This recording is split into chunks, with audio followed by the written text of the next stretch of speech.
Hey guys, welcome to Hughes History. Get ready for a quick one, baby. We're going to hit Schechter versus United States, 1935. You think Obama has problems? Wait till you find out what FDR had to go through. What a super duper court case to study, guys, if you're doing federalism, the 10th Amendment, or you're just doing New Deal stuff. But either way, it's a super duper court case. So FDR comes in 1933, right? He's got a series of programs called the New Deal, and he's whapping, trying to whap at the Great Depression. So one of these laws is the National Industrial Recovery Act. And Code 3 of this huge law passed by Congress gave the executive department, the president, the ability through executive action to enforce codes that were being written by private business groups, trade groups, to promote fair competition. And in this specific case, it's called Schechter Poultry Corporation versus the United States. There's a gang of poultry folk. And these poultry folk have written these codes, and some of the codes are like maximum hours you can work and some types of safety regulations, not selling sick chickens, and basically trying to keep everybody, to have kind of a fair competition kind of thing going.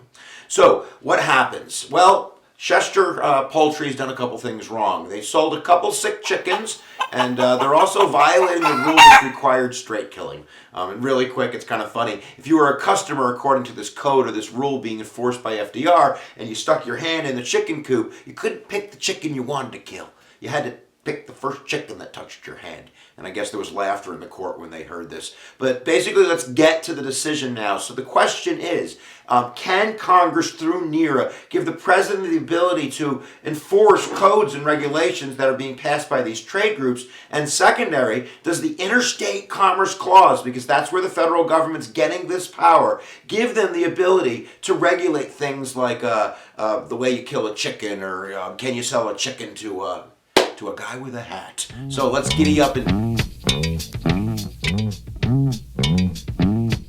All right, it's decision time. Now, this is a huge court case, not only because of the decision, but because of the reaction of FDR. So let's get to the decision. It's unanimous. Null, void, ain't gonna happen. State power, 10th Amendment, devolution. For the first time, FDR's New Deal programs are getting struck down, and it's definitely kind of a line in the sand with the Supreme Court. First, they say, how dare you, separation of powers be violated? How can Congress give the president basically the ability to kind of enforce codes that weren't passed by Congress? This is a violation of separation of powers by Congress giving the president their powers to basically develop or to take up legislation.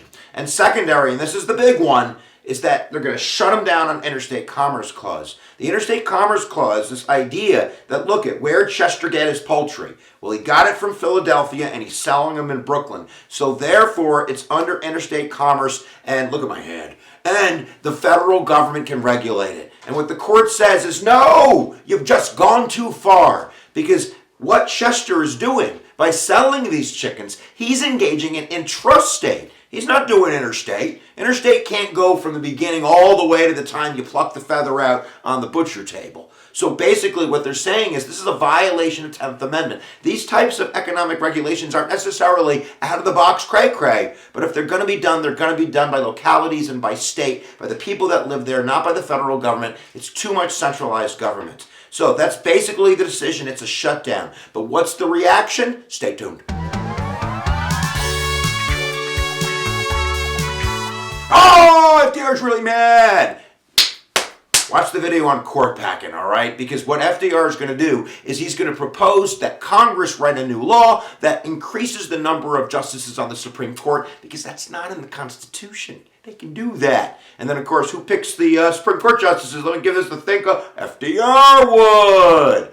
And what this did is, this isn't going to happen. The public is going to react in a very strong way and say, no way, FDR, you ain't going to do that. But it's definitely going to spook the Supreme Court. And in a couple years, we're going to have a reverse in this kind of trend towards state power and devolution, when laws like the Wagner Act, collective bargaining, and closed shops for unions is going to be upheld by the Supreme Court. But what are you talking about, Hughes? You talk too much. We hope you learned something about Schechter Poultry Corporation versus the United States, something about the New Deal, something about the 10th Amendment, and something about the learning on the YouTubes. All right, guys, if you haven't checked out Hughes history, I don't even know how many more times I can ask without getting really disrespectful. So please.